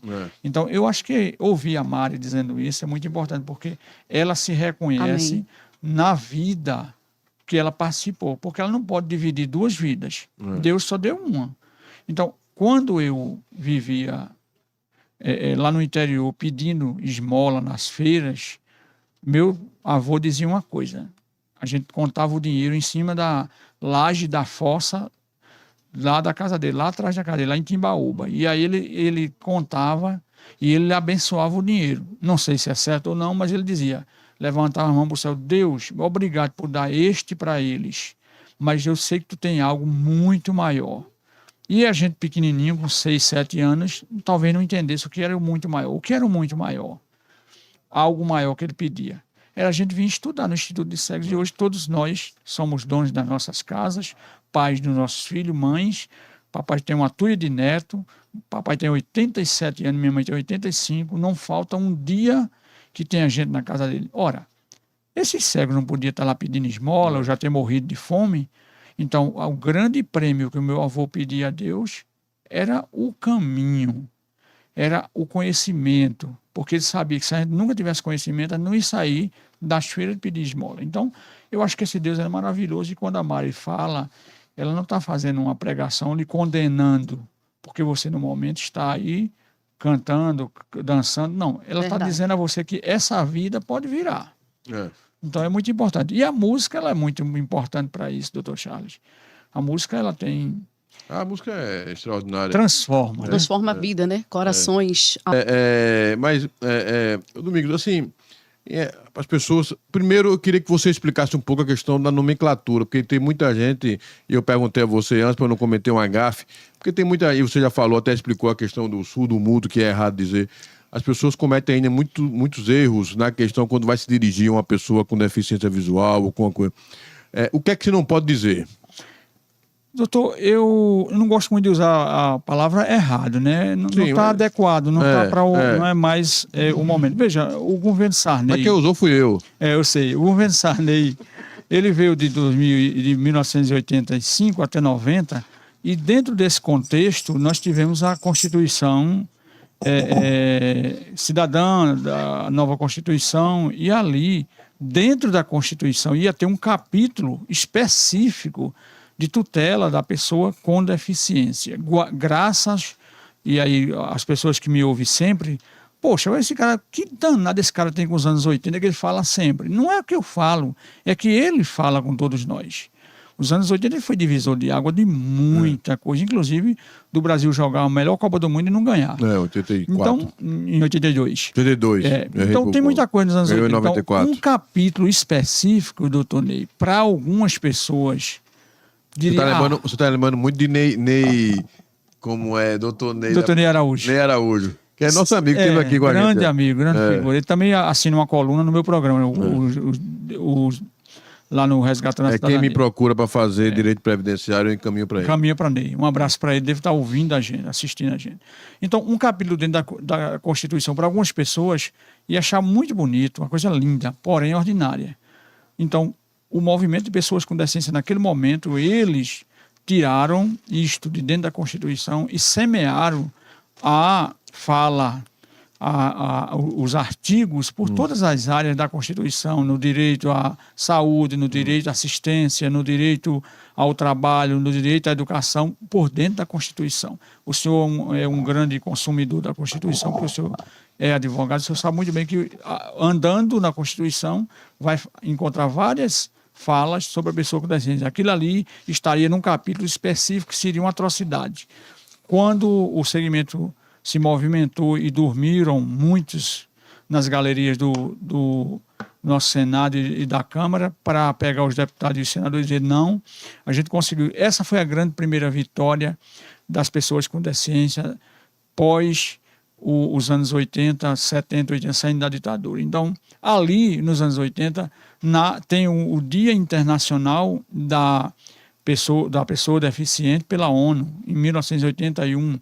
Depois desse Dia Internacional, nasce no Brasil a Coordenadoria da Pessoa com Deficiência, o Conselho da Pessoa com Deficiência. Então, a partir daí, usou-se a portador de deficiência. A Constituição, ela colocou portador de deficiência. Só que o segmento também não queria essa palavra, porque a ONU já usava pessoa deficiente lá no Dia Internacional, no Ano Internacional da Pessoa com Deficiência, em 1981. E a gente tentou, que eu digo, não eu que não estava lá, porque eu era um garoto, mas o segmento, e tem pessoas nos ouvindo dessa época, mas ficou portador. Quando chega no governo de Sarney, depois Itamar, e a gente começa a discutir essa questão de portador. Então, muita discussão foram feitas e depois de 20 anos a gente aprova a Lei Brasileira de Inclusão, respaldada na Convenção para os Direitos da Pessoa com Deficiência de 2006. A Lei Brasileira de Inclusão é aprovada em 2015. Aí vem pessoa com deficiência, porque é uma pessoa. A condição de deficiência é a condição de ser advogado, é a condição de ser do Nordeste, mas assim, a pessoa somos todos nós. Ela é uma pessoa cantora gospel. Então, eu não vou tratá-la primeiro como cantora gospel. Primeiro, ela é uma pessoa, para todos os efeitos. Verdade. O senhor é uma pessoa, o senhor é um advogado, é um comunicador. Então, hoje a gente usa pessoa com deficiência. Mas o que eu acho mais gostoso disso Essa lei é de 2015, né? É a Lei 13.146, de julho de 2015, vai completar para o ano 10 anos. Ficou 20 anos, doutor Charlie, andando pelas gavetas do Senado, absurdo, né? e da Câmara, e o Paulo Paim, o senador Paulo Paim, uma figura espetacular, fez o Estatuto do Idoso, Estatuto da Juventude, da Pessoa com Deficiência, Estatuto da Pessoa Negra, e ele pegou e a gente conseguiu, como ele mesmo diz, que não foi ele, mas com o movimento junto, a gente conseguiu aprovar e ser sancionado em 2015, e hoje é o nosso Estatuto da Pessoa com Deficiência no Brasil. Então, tudo que você for fazer hoje, vá lá, consulte a Lei Brasileira de Inclusão, consulte a Lei de Acessibilidade 10.098, consulte a Lei de Libras, consulte a lei... Se tem várias leis que você pode consultar. Então, não adianta a Mari ir fazer um grande evento na igreja dela e convidar toda a sociedade pernambucana e chegar lá um cadeirante não poder subir na igreja porque ele não tem uma rampa. Era isso que eu ia perguntar. Chega o surdo não poder assistir o culto porque não tem um intérprete de Libras. Domingo, mas é a igreja, eu não tenho nada a ver com isso. Não, se tem alguém que tem a ver com isso, é a igreja que ela fala para todos os povos. Aí você vai para a Lei da Inclusão, que diz aqui, a gente, como a gente trabalha com isso todo dia, a gente faz uma leitura dinâmica aqui. Eu já encontrei aqui um princípio que já estava com a minha pergunta feita, mas aqui eu vou entrar no artigo 8º aqui, que diz: é dever do Estado, da sociedade e da família assegurar à pessoa com deficiência, com prioridade, a efetivação dos direitos referentes à vida, à saúde, à sexualidade, à paternidade, à maternidade, à alimentação, à habitação, à educação, à profissionalização, ao trabalho, à presença social, à habilitação, transporte, acessibilidade, cultura, ao disposto. Pergunto, o Estado faz isso? Faz. Mas está muito longe de cumprir o que está escrito aí. Certo. A gente não pode dizer que não faz, porque se não fizesse eu não estaria aqui. Claro. Eu não estaria na Rádio Folha, eu não estaria formado. Porém, está muito longe, doutor. Doutor, a gente vai andar trilhões e trilhões de velocidade para chegar perto.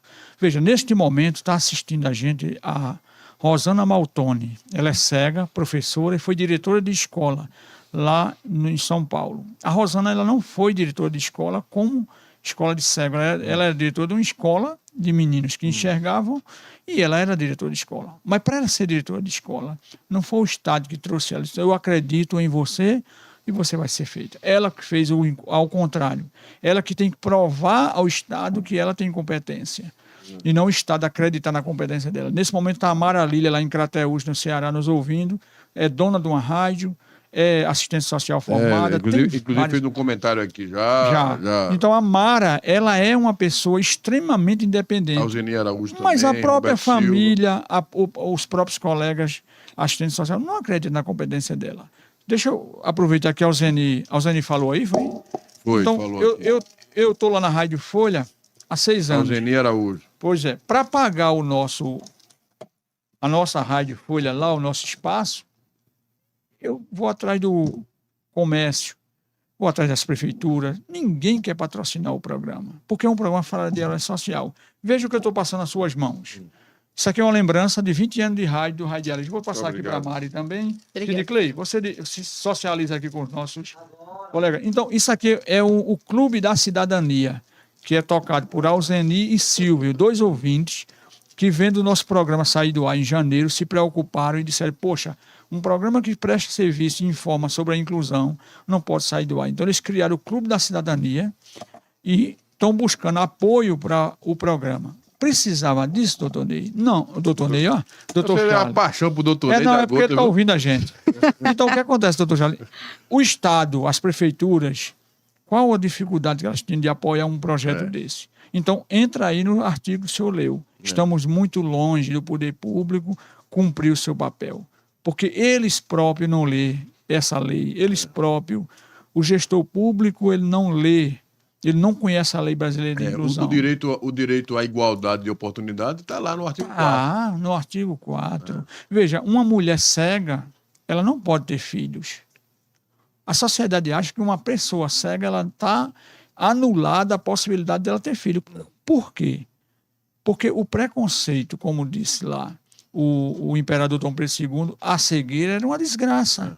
Então, para algumas pessoas, estar cego está desgraçado. Inclusive, algumas religiões, elas ainda trazem isso muito para a cegueira. Eu estava agora ali na praça, resolvendo os problemas pessoais, e vi uma pessoa evangélica na rua.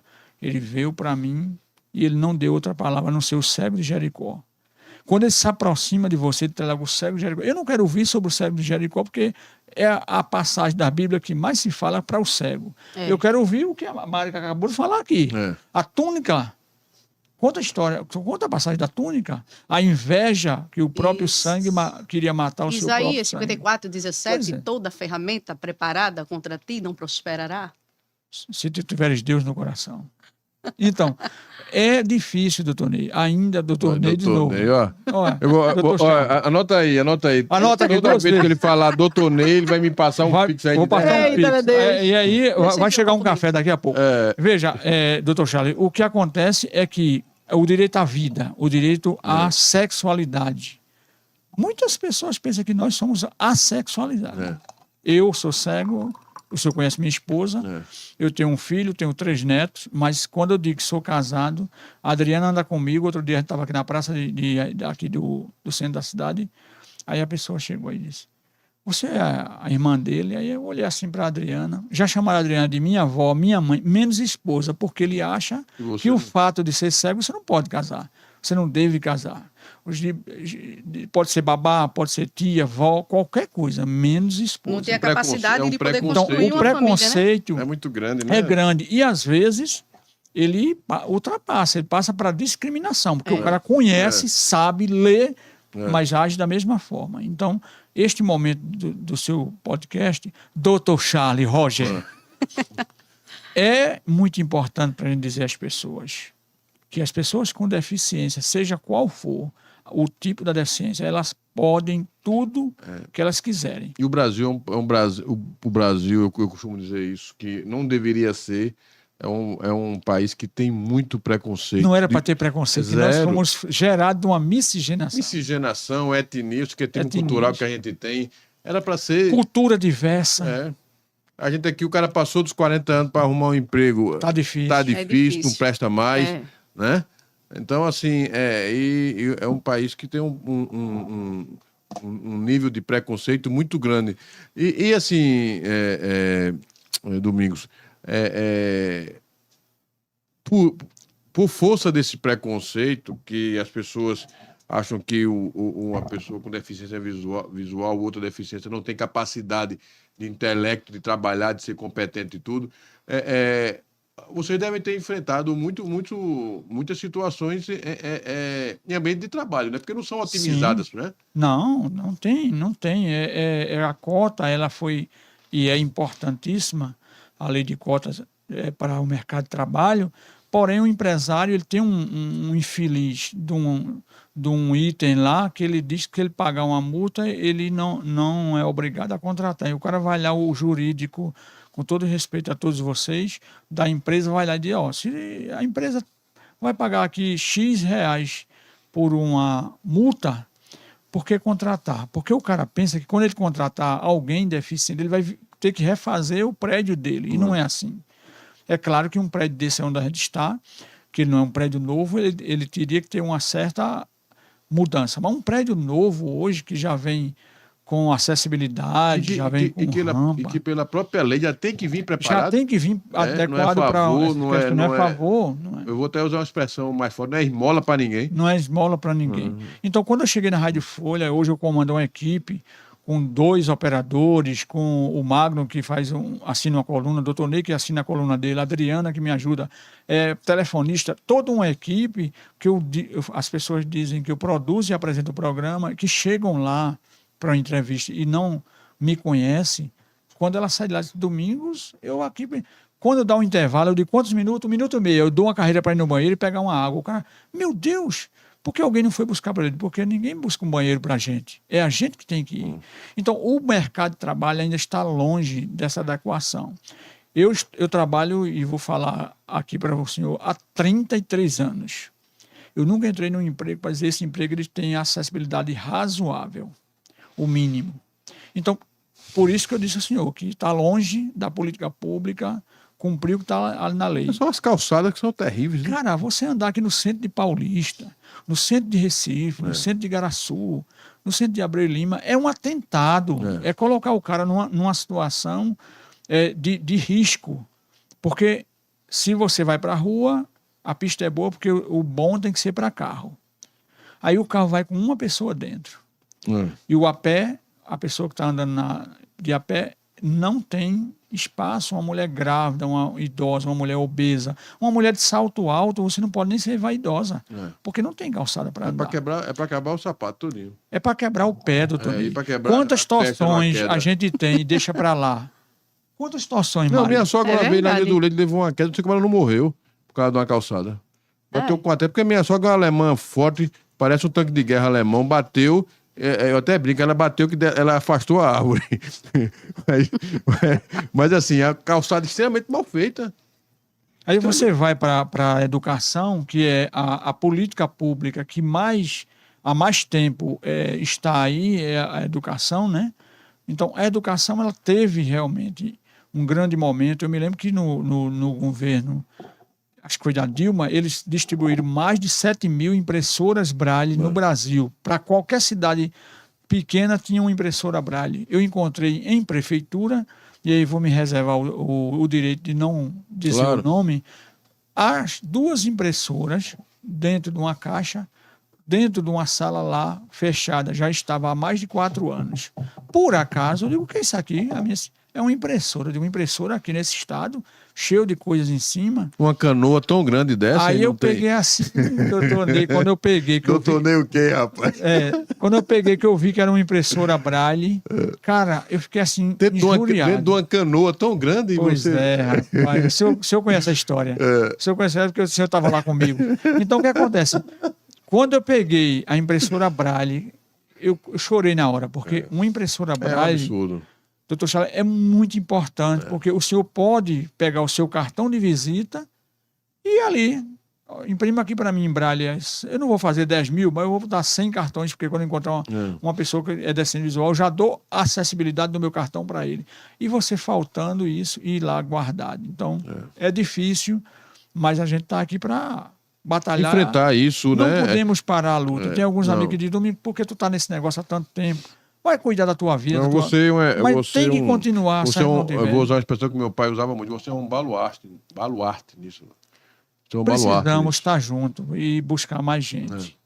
E aí de palavra bonita e de ação. A gente precisa de ação. Doutor Ney, o cara está dentro de um escritório e aí não adianta a gente estar aqui querendo... Mas o cara está lá no computador, mas eu quero ver lá na ponta. Amanhã, de manhã. Doutor Charles, não tem como você ir para a ponta se você não tem o conhecimento. Amanhã eu vou ligar para o doutor Ney. Vou dizer, rapaz, o que foi que você fez com o Domingo Sávio? Que é uma paixão com você. Ele foi lá pro podcast, me chamou 20 vezes de doutor Ney. É o convívio o convívio de 5 anos, 6 anos lá na Rádio Folha. Folha. Boa demais. 6 anos na Rádio Folha fazendo mas eu vou levar o senhor qualquer hora dessa, vai bater um papo lá no programa. Quais as ferramentas que a tecnologia hoje é um aliado, né? Quais as ferramentas hoje que você, vou dar o seu exemplo, você usa mais na parte de software, de sites, aplicativos, essa acessibilidade em ambientes digitais? Então, doutor, com o boom da tecnologia, né, como eu falei que o Braille é uma ferramenta histórica e nunca passada para trás, mas do ponto de vista do boom da tecnologia, esse pós-tecnologia aí, a gente tem muita coisa, né? Hoje, por exemplo, eu uso muito o celular, que me ajuda no dia a dia, de WhatsApp, de pesquisa, de buscar algo que eu estou precisando para aquele momento, e o computador quando é algo mais elaborado, né? Eu gosto muito de escrever um texto, produzir um texto no celular, então, no computador. Então, eu uso o computador e o celular, são 2 tecnologias que eu uso muito. Mas existem várias. Por exemplo, uma mulher que está grávida hoje, ela é cega, ela pode ter um aferidor de pressão, o termômetro, ela pode ter várias tecnologias na cozinha, inclusive, para que auxilie ela, como pessoa cega, a medir, dar uma dose de remédio, ver se a pressão da criança ou dela ou do marido está subindo ou está descendo. Você que está no dia a dia da rua, tem os sinais sonoros, tem os elevadores que falam e tem o material em braille. E no trabalho temos vários softwares que auxiliam as pessoas a usarem os computadores e as ferramentas tecnológicas. Eu, sinceramente, eu uso mais o computador. Por exemplo, na rádio, o meu espelho do programa, eu estou lá com o operador está com o dele lá impresso e eu estou com o meu no computador para a gente se desenhar e não se perder. Aí eu uso o programa de voz. Não trouxe o computador para demonstrar porque também talvez o tempo aqui não desce. Então, a tecnologia ela é uma grande aliada hoje. Ainda temos que avançar muito na questão das redes sociais. Tem um TikTok, aí tem o tal do Instagram aí que precisa avançar muito, porque ele é muito visual. Aí, no caso da pessoa cega, ele não é muito acessível, porque é muito visual. Então, mas, quando começou, na época do Orkut, que muitos que estão assistindo não vão saber nem o que é, mas eu acho que todos aqui usaram o Orkut, não é do meu MSN. Não? Não, o senhor não. O senhor, Dr. Charles nunca usou o Orkut, certamente. Então, nós que somos novinhos, claro, aquilo ali não desbravaram a Mata Amazônica há 200, 300 anos atrás. Hoje já abriu muito, precisa avançar muito. E aí eu já aproveito este momento, esse espaço maravilhoso que o senhor tem aqui, para dizer que quando você for publicar algo, é um vídeo só com imagem. Digamos que o Cid Cleis faça um vídeo ali só com as nossas imagens aqui e bota uma musiquinha. Então, descreva em texto, porque quando aquele vídeo cair na rede social, todas as pessoas que enxergam vão saber que são fotos. Nós, cegos, só vamos ouvir a música. Assim como uma foto. Eu faço uma foto aqui, aqui da mesa e depois eu coloco na minha rede social. Se eu não colocar uma descrição, a pessoa cega não vai saber o que é. Foto no estúdio, MR Estúdio, Dr. Charles de paletó, domingo, sábado de camisa social, Mari dançando e cantando, e o nosso operador Robson ali na técnica de som, na mesa de som, porque aí esta foto ela vai servir e vai ser absorvida por todos os povos. Não podemos mais falar para tribo, para grupos. Hoje nós... Não pode ter um apartheid, não pode ter uma diferença. A rede social é para todos os povos. Claro.